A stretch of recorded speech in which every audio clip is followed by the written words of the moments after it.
आज का हमारा चैप्टर 1 का नेक्स्ट टॉपिक है कंप्यूटर मेमोरी। कंप्यूटर की डाटा स्टोरेज कैपेसिटी को कंप्यूटर मेमोरी कहते हैं, अर्थात कंप्यूटर में जो हम डाटा स्टोर करके रखते हैं उसे ही कंप्यूटर की मेमोरी मतलब कंप्यूटर की स्मृति कहते हैं, भंडारण क्षमता को। इसकी आवश्यकता क्या है? तो अगर कंप्यूटर में स्टोरेज कैपेसिटी नहीं होगी तो हमारा द्वारा किया गया कार्य, हमारे द्वारा बनाया गया आउटपुट, करवाया गया इनपुट अगर स्टोर नहीं करवा पाएंगे तो उसका फ्यूचर यूज़ कैसे होगा और उसको बार बार हमें करना पड़ेगा, है ना। तो कंप्यूटर में कुछ भी वर्क जो हमने किया है उसको स्टोर रखने के लिए, सेव रखने के लिए कंप्यूटर में हमें मेमोरी की आवश्यकता होती है। मेमोरी को हम मापने के लिए कुछ मेजरमेंट यूनिट्स का प्रयोग करते हैं। तो आपको बता दिया गया है पहले से ही कि कंप्यूटर सिर्फ बाइनरी भाषा को समझता है। कंप्यूटर सारे इन्फॉर्मेशन को बाइनरी रूप में स्टोर करके रखता है अपने अंदर, क्योंकि ये कंप्यूटर एक इलेक्ट्रॉनिक कंप्यूटर है, एक डिजिटल कंप्यूटर है। बाइनरी का मतलब 0 और 1 होता है, सब कुछ कंप्यूटर में 0 1 के रूप में स्टोर होता है। तो 0 और 1 को बिट कहा जाता है, BIT बिट। बिट का पूरा नाम ही बाइनरी डिजिट होता है। बिट का मतलब होता है बाइनरी डिजिट। बाइनरी डिजिट को शॉर्ट फॉर्म को ही बिट कहा जाता है, BIT बिट, है ना। तो एक 0 या एक 1 मिलकर या 0 या 1 को बिट कहा जाता है। और जब 4 बिट मिल जाते हैं, 4 बिट, तो 4 बिट को निब्बल कहा जाता है, ठीक है, निब्बल। और 8 बिट मिलते हैं तब जाके बनता है एक बाइट, BYT। 8 बिट से एक बाइट बनता है और उसके बाद 1024 बाइट मिल जाते हैं तब 1 KB बन जाता है, किलो बाइट। उसके बाद 1024 जब KB मिल जाते हैं तो 1 MB बन जाता है, मेगाबाइट। 1024 जब MB मिलते हैं तो बनता है 1 GB, गीगाबाइट। 1024 जब GB मिल जाते हैं तो बन जाता है TB, 1 TB। तो ये इस प्रकार से ये सभी bit, byte, kilobyte, megabyte, gigabyte, terabyte, ये सभी मेमोरी की मेजरमेंट यूनिट्स हैं। GB, TB के बाद कुछ और यूनिट्स भी हैं, है ना। TB मतलब टेराबाइट। तो 1024 अगर टेराबाइट्स मिलते हैं तो एक पेंटाबाइट बन जाता है। 1024 जब पेंटाबाइट मिलता है तो ईटाबाइट, एक्साबाइट बन जाता है। 1024 जब एक्साबाइट मिलता है तो ये जीटाबाइट बन जाता है। और 1024 जीटाबाइट मिलता है तो योटाबाइट। तो ये पूरी एक टेबल गिवन है, हमें एटलीस्ट GB, TB तक का पता होना चाहिए, जो मैंने पिछले पेज पे लिखा है मेजरमेंट यूनिट्स के बारे में। अब इसके बाद हम पढ़ रहे हैं टाइप्स ऑफ मेमोरी, मेमोरी के प्रकार। आपने पिछली कक्षाओं तक मेमोरी के बारे में काफ़ी कुछ पढ़ रखा है। मेमोरी के मुख्य टाइप्स 2 ही होते हैं, प्राइमरी मेमोरी और सेकेंडरी मेमोरी। प्राइमरी मेमोरी मतलब प्राथमिक मेमोरी और सेकेंडरी मेमोरी मतलब द्वितीयक मेमोरी। तो कंप्यूटर की प्राइमरी मेमोरी को हम मेन मेमोरी मतलब मुख्य मेमोरी और आंतरिक मेमोरी भी कहते हैं। प्राइमरी मेमोरी ही वो मुख्य मेमोरी होती है जिसकी वजह से कंप्यूटर चलता है, चल सकता है। इसको आंतरिक इसलिए कहा जाता है क्योंकि इसको हटाकर किसी दूसरी जगह नहीं ले जाया जा सकता, इसमें डाटा स्टोर करवा कर ये अंदर ही रहती है और यही मुख्य मेमोरी है, यही प्राइमरी इसका नाम है। प्राइमरी मेमोरी जो है कंप्यूटर को चलाने का काम करती है, जिसके उदाहरण हैं RAM, रैम तथा ROM, रोम। मुख्य कंपोनेंट्स प्राइमरी मेमोरी के अंदर आते हैं, वो रैम और रोम है। और ये प्राइमरी मेमोरी वोलेटाइल प्रकार की होती है, मतलब अस्थायी प्रकार की होती है। जैसे ही पावर ऑफ हो जाती है, जैसे ही कंप्यूटर बंद हो जाता है, लाइट चली जाती है, प्राइमरी मेमोरी के डाटा डिस्ट्रॉय हो जाते हैं। तो इसलिए इसको वोलेटाइल प्रकार की मेमोरी कहा जाता है। रैम मेमोरी जो है वो एक प्रकार से कंप्यूटर के सारे प्रोग्राम्स को रन करवाने का काम करती है। और रोम मेमोरी, रीड ओनली मेमोरी जो है, ये इसका नाम भी यही बोल रहा है, रीड ओनली, मतलब हम इसमें राइट कुछ नहीं कर सकते। रीड ओनली जो है मेमोरी जो है, इसमें इसको जब बनाया गया उस समय इसमें जो प्रोग्राम स्टोर करवाए गए थे, मतलब BIOS program, basic input output system, BIOS. तो रोम के अंदर एक तो बायोस होता है ना, जो कंप्यूटर को बूट करवाने का काम करता, और एक फर्मवेयर सॉफ्टवेयर। तो ये 2 प्रकार के प्रोग्राम रोम मेमोरी में स्टोर रहते हैं, और रॉम मेमोरी ही कंप्यूटर को बूट करवाने का काम करती है। बूट का मतलब जो ऑपरेटिंग सिस्टम जो है उसको रैम में जाके लोड करवाना और कंप्यूटर को रन करवाने का कार्य रॉम मेमोरी के द्वारा होती है। तो और उसके बाद प्रोग्राम चलते किस में है, रैम में। तो रैम एंड रोम दोनों प्राइमरी मेमोरी के अंतर्गत आते हैं। और इसके अलावा एक और प्रकार है प्राथमिक मेमोरी का, प्राइमरी मेमोरी का, जिसको कैश मेमोरी कहा जाता है। ये कैश मेमोरी रैम एंड रोम से भी फास्ट है। ये कैश मेमोरी सीपीयू तथा मुख्य मेमोरी के बीच में लगी हुई होती है तथा मुख्य मेमोरी को ही सपोर्ट करती है। कैश मेमोरी L1 L2 दो प्रकार के कैश मेमोरी कंप्यूटर में पाई जाती है। ठीक है, प्राइमरी मेमोरी के बाद अब दूसरा प्रकार है सेकेंडरी मेमोरी, जिसको हम बाह्य मेमोरी या ऑक्सिलरी मतलब सहायक मेमोरी भी कहते हैं। इसमें डाटा हम स्टोर करवा कर दूसरी जगह ले जा सकते हैं।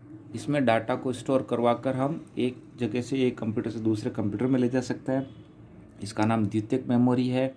ये नॉन वोलेटाइल प्रकार की होती है, इसकी कैपेसिटी ज़्यादा होती है, ये सस्ती मेमोरी होती है प्राइमरी से, और स्पीड भी इसकी थोड़ी स्लो होती है। ठीक है, सेकेंडरी मेमोरी मतलब द्वितीयक मेमोरी मतलब बाह्य मेमोरी और सहायक मेमोरी, इसको हम सेकेंडरी या एक्सटर्नल या ऑक्सिलरी भी कहते हैं। और नॉन वोलेटाइल प्रकार की मतलब स्थायी प्रकार की होती है।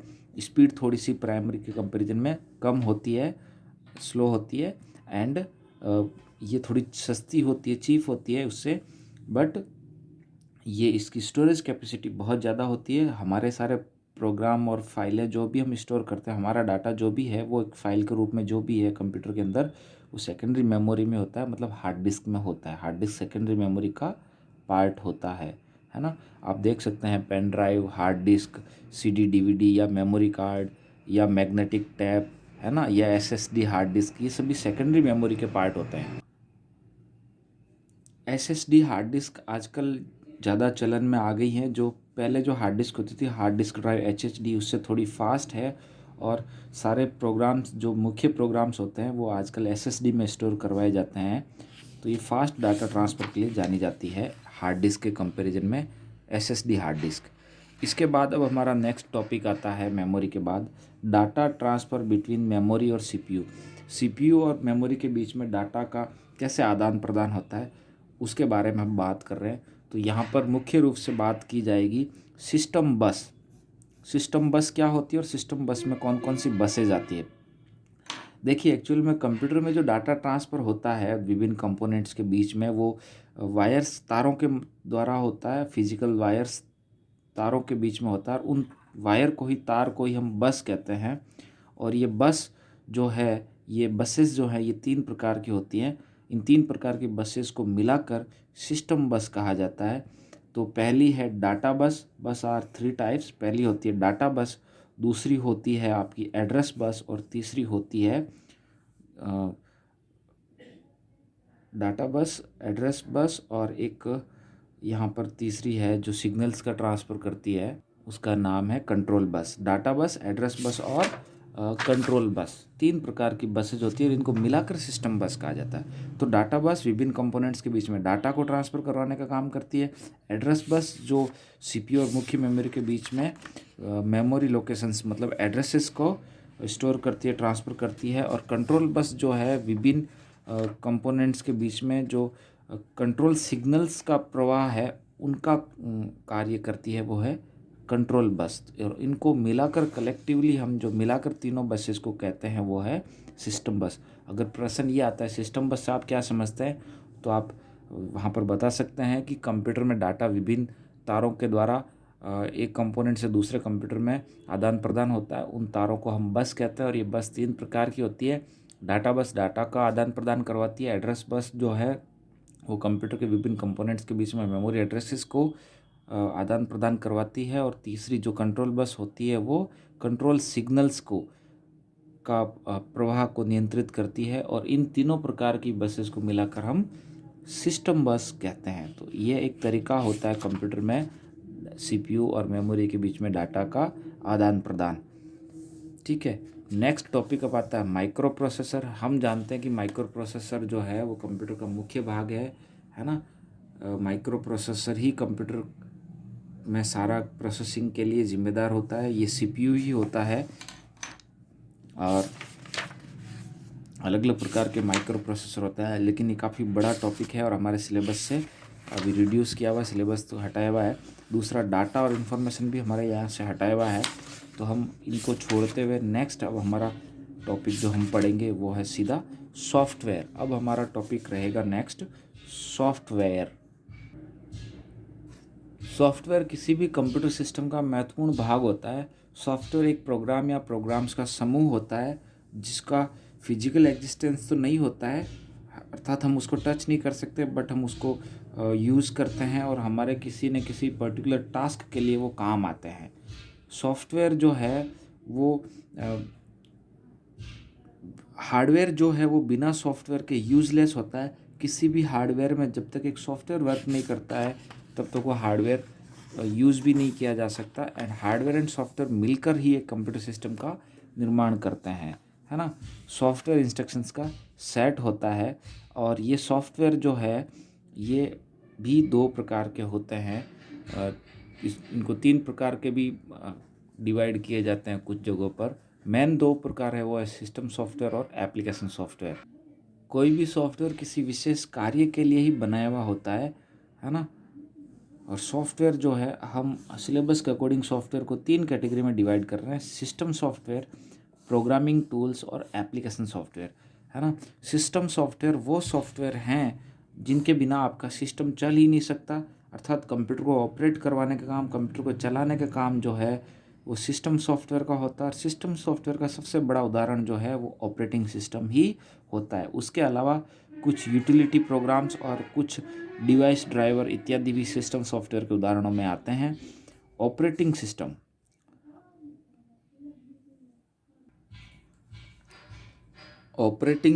सिस्टम सॉफ्टवेयर का मुख्य उदाहरण है। ऑपरेटिंग सिस्टम ही वो मुख्य प्रोग्राम होता है जो किसी भी कंप्यूटर को ऑपरेट करवाता है, अर्थात कंप्यूटर को चलाता है। और ये ऑपरेटिंग सिस्टम जो है यूज़र को कार्य करने के लिए, कंप्यूटर को चलाने के लिए एक इंटरफेस प्रोवाइड करता है, जिसकी वजह से वो कंप्यूटर पर यूज़र उसको ऑपरेट कर पाता है। और अदर सॉफ्टवेयर को करवाने में भी ऑपरेटिंग सिस्टम हेल्प करता है। ऑपरेटिंग सिस्टम के उदाहरण जो हैं वो है विंडोज़, डॉस, लाइनेक्स, है ना। एंड्रॉयड एक मोबाइल ऑपरेटिंग सिस्टम है। आईओएस भी एक एप्पल का ऑपरेटिंग सिस्टम है। आईओएस के अलावा जो एप्पल के पीसी होते हैं वहाँ पर मैक मतलब मैकिंटॉश नाम का एक ऑपरेटिंग सिस्टम होता है। तो ये सभी ऑपरेटिंग सिस्टम के उदाहरण हैं। नेक्स्ट सिस्टम टूल्स में आता है वो है सिस्टम यूटिलिटीज़।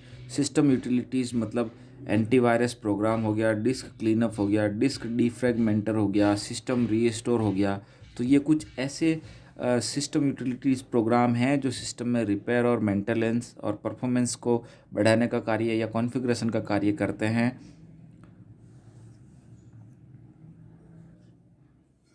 डिवाइस ड्राइवर किसी भी डिवाइस को कंप्यूटर से कनेक्ट की जाने वाली अतिरिक्त उपकरणों को, डिवाइसेस को कंप्यूटर में कॉन्फ़िगर करवाने का तथा उनका कार्य स्मूथली करवाने के लिए, अच्छे तरीके से कार्य को पूर्ण करवाने के लिए आवश्यक होते हैं। तो कोई भी नया उपकरण जब कंप्यूटर से हम अटैच करेंगे तो उसका सपोर्टिंग सॉफ्टवेयर जो होता है उनको ही हम डिवाइस ड्राइवर कहते हैं, वो कंप्यूटर में हमें इंस्टॉल करने पड़ते हैं। नेक्स्ट सिस्टम सॉफ्टवेयर के अंदर आता है प्रोग्रामिंग टूल्स। और प्रोग्रामिंग टूल्स में तीन कंपोनेंट्स हैं मुख्य रूप से। एक तो प्रोग्रामिंग लैंग्वेजेस, एक language translators, programming languages, language translators और इसके अलावा प्रोग्रामिंग डेवलपमेंट टूल्स। तो हम ये जानते हैं कि कंप्यूटर को कुछ भी करवाने के लिए इंस्ट्रक्शन देने पड़ते हैं और कंप्यूटर को इंस्ट्रक्शन देने के लिए हमें एक लैंग्वेज का प्रयोग करना पड़ता है। वैसे कंप्यूटर सिर्फ एक ही लैंग्वेज को समझता है, वो है बाइनरी लैंग्वेज, जिसको ही मशीन लैंग्वेज या ऑब्जेक्ट कोड कहा जाता है। लेकिन उनको सीखना समझना बड़ा मुश्किल है, तो हमने बहुत सारी अदर लैंग्वेजेस बना दी है। तो ये प्रोग्रामिंग लैंग्वेज सबसे पहली जो बनी थी वो थी मशीन लैंग्वेज या बाइनरी लैंग्वेज, अर्थात 0-1 वाली लैंग्वेज। और उसको सीखना समझना, उसमें प्रोग्राम बनाना बड़ा मुश्किल था। प्रोग्राम मशीन पर निर्भर होते थे, इसलिए वो दूसरे कंप्यूटर पर भी नहीं चलते थे। तो फिर सुधार करके एक नई लैंग्वेज बनाएगी जिसको कहा गया असेंबली लैंग्वेज, और उसके साथ लैंग्वेज ट्रांसलेटर बनाया गया असेंबलर, जो असेंबली लैंग्वेज को मशीन लैंग्वेज में बदलता था। और असेंबली लैंग्वेज के बाद भी नई नई कंप्यूटर भाषाओं का लैंग्वेजेस का निर्माण हुआ, और ये असेंबली लैंग्वेज और मशीन लैंग्वेज को हम लो लेवल लैंग्वेज कहते हैं। और उसके बाद हाई लेवल लैंग्वेजेस बनाई गई। तो हाई लेवल लैंग्वेजेस में भी बहुत सारी लैंग्वेज डेवलप हुई, जैसे सी है, C++ है, जावा है, पाइथन है। तो ये सब हाई लेवल लैंग्वेजेस हैं। आज भी कंप्यूटर पे बहुत सारी लैंग्वेजेस उसका निर्माण चल रहा है। तो जितनी सारी ये लैंग्वेजेस बनाई जा रही है, इनके साथ उनके लैंग्वेज ट्रांसलेटर बनाए जा रहे हैं जो उस लैंग्वेज में लिखे गए प्रोग्राम को मशीन लैंग्वेज में बदलते हैं, और मशीन लैंग्वेज ही कंप्यूटर समझ पाता है। तो दूसरा प्रोग्रामिंग टूल्स में आता है वो है लैंग्वेज ट्रांसलेटर। सबसे पहला लैंग्वेज ट्रांसलेटर असेंबली लैंग्वेज के समय बनाया गया असेंबलर, जो असेंबली भाषा को मशीन भाषा में बदलता था। और उसके बाद अदर जितनी लैंग्वेजेस का निर्माण हुआ, कंप्यूटर भाषाओं का निर्माण हुआ, उनके लिए इंटरप्रेटर और कंपाइलर, ये दो लैंग्वेज ट्रांसलेटर्स बनाए जाने लगे। इसमें से बेस्ट क्वालिटी का जो होता है वो कंपाइलर होता है। कंपाइलर पूरे प्रोग्राम को एक साथ कंपाइल अर्थात कन्वर्ट कर देता है, ठीक है। जबकि इंटरप्रेटर जो है एक समय में एक लाइन को ही इंटरप्रेट कर पाता है, ट्रांसलेट कर पाता है। उसके बाद program development tools. Program development tools उन IDE प्रोग्राम्स को कहा जाता है, इंटीग्रेटेड डेवलपमेंट प्रोग्राम्स को कहा जाता है, जिसके अंदर हमें प्रोग्राम लिखने के लिए कोड एडिटर उपलब्ध होता है, जिसके अंदर हम प्रोग्राम को लिख सकते हैं, कंपाइल भी कर सकते हैं, मतलब उसको ट्रांसलेट भी कर सकते हैं, प्रोग्राम की डीबगिंग मतलब एरर सर्चिंग भी कर सकते हैं, और प्रोग्राम को एग्जीक्यूट भी कर सकते हैं। तो IDE सॉफ्टवेयर ऐसे programming tools, program development tools होते हैं जिनमें हम कोड लिखना, कोड को कंपाइल करना, एरर चेक करवाना अर्थात डीबगिंग होना, और उसको वहीं से एग्जीक्यूट करवाना और आउटपुट देखना, ये सारी फैसिलिटीज़ वो प्रोवाइड करवाते हैं। उनको IDE प्रोग्राम्स कहते हैं। नेक्स्ट आता है एप्लीकेशन सॉफ्टवेयर। एप्लीकेशन सॉफ्टवेयर ऐसे सॉफ्टवेयर है जो किसी पर्टिकुलर कार्य विशेष के लिए या व्यक्ति विशेष के लिए कंप्यूटर में बनाए जाते हैं, है ना। जैसे MS ऑफिस, जैसे अकाउंटिंग के लिए टैली, जैसे डिजाइनिंग के लिए फोटोशॉप, ये एप्लीकेशन सॉफ्टवेयर हैं, क्योंकि इनका सिस्टम में होना आवश्यक नहीं है, इनके बिना भी सिस्टम चल जाता है। और ये सारे एप्लीकेशन सॉफ्टवेयर किसी एक ऑपरेटिंग सिस्टम की हेल्प से अर्थात किसी एक सिस्टम सॉफ्टवेयर के अंदर ही चलते हैं। ये भी दो प्रकार के हैं, एक तो जनरल पर्पज़ के लिए यूज़ होने वाले, जो जनरली जैसे MS ऑफिस है, फोटोशॉप है, मोजिला है, ये सब लोग यूज़ करते हैं। और customise software, customise application software वो सॉफ्टवेयर होते हैं जो कोई ऑर्गेनाइजेशन, जो कोई संस्था, जो कोई व्यक्ति अपने कार्य विशेष के लिए खुद बनवाता है। जैसे कोई भी शॉपकीपर अपनी शॉप के बिल बनाने के लिए एक सॉफ्टवेयर बना सकता है। उसके बाद अब नेक्स्ट आता है प्रोप्राइटरी सॉफ्टवेयर, मतलब ऐसे सॉफ्टवेयर जो हम किसी संस्था से उसकी फ़ीस देकर उनसे खरीदते हैं और उसका लाइसेंस होता है हमारे पास। फ्री सॉफ्टवेयर ऐसे सॉफ्टवेयर होते हैं जो हमें फ्री में उपलब्ध हो जाते हैं, लेकिन फ्री सॉफ्टवेयर के साथ अगर उस सॉफ्टवेयर का सोर्स कोड भी अगर हमें उपलब्ध है तो उनको ओपन सोर्स सॉफ्टवेयर कहते हैं, है ना। तो यहाँ पर एक कुछ उदाहरण है। उबंटू एक फ्री ओपन सोर्स सॉफ्टवेयर है, पाइथन भी एक ओपन सोर्स सॉफ्टवेयर है, लिब्रे ऑफिस भी एक ओपन सोर्स सॉफ्टवेयर है, मोजिला फायरफॉक्स है, ये हमें फ्री में उपलब्ध होता है। उसके बाद आता है operating system. Operating system system software का उदाहरण है, यूज़र को कार्य करने के लिए इंटरफेस प्रोवाइड करता है और ये कंप्यूटर का मुख्य प्रोग्राम होता है। और OS जो है, ऑपरेटिंग सिस्टम, जो यूज़र को कार्य करने के लिए अलग अलग प्रकार के इंटरफेस देता है, जिसमें पहला है कमांड बेस्ड इंटरफेस, मतलब CUI, कमांड यूज़र इंटरफेस, जिसमें कुछ भी कार्य करने के लिए हमें कमांड की ज़रूरत होती है, जैसे MS-DOS, है ना, यूनिक्स, ये कमांड यूज़र इंटरफेस से रिलेटेड है। फिर है graphical user interface, GUI type का इंटरफेस। कुछ ऑपरेटिंग सिस्टम ऐसे होते हैं जो GUI आधारित होते हैं, अर्थात जिनमें हमें ग्राफिक्स मिलता है, ऑडियो वीडियो, कलर्स, मेन्यूज़, ये सारी चीज़ें मिलती है ना। तो वो है Microsoft Windows, Ubuntu, Fedora, Mac, ये सब GUI आधारित है। DOS और यूनिक्स तो आपके CUI थे, कमांड पर आधारित थे। GUI इंटरफेस ज़्यादा पॉपुलर है, जिसमें ग्राफिक्स मिलता है, जिसमें मेन्यूज़ मिलता है, जिसमें बैकग्राउंड मिलता है, जिसमें ऑडियो वीडियो मिलता है। पूरा एक मल्टीमीडिया इंटरफेस होता है GUI का। तीसरा टच बेस्ड इंटरफेस, मतलब जिन ऑपरेटिंग सिस्टम में हम स्क्रीन को टच करके भी इनपुट दे सकते हैं और उसको ऑपरेट करवा सकते हैं, है ना। तो ये आजकल के पाम टॉप मतलब स्मार्टफोन्स में भी होता है। और उसके अलावा आजकल बहुत सारे लैपटॉप और डेस्कटॉप की स्क्रीन भी टच स्क्रीन आती है, जिसमें हम टच से इनपुट दे सकते हैं। तो वो टच बेस्ड इंटरफेस हो गया। और विंडोज़ 8.1 और 10 और इसके बाद वाले सारे विंडोज़ टच बेस्ड आते हैं, है ना। वॉइस बेस्ड इंटरफेस, बहुत सारे ऑपरेटिंग सिस्टम आजकल हमें वॉइस कमांड की हेल्प से भी कार्य करने की सुविधा देते हैं। तो वो वॉइस पर आधारित इंटरफेस हो गया, है ना। जैसे हम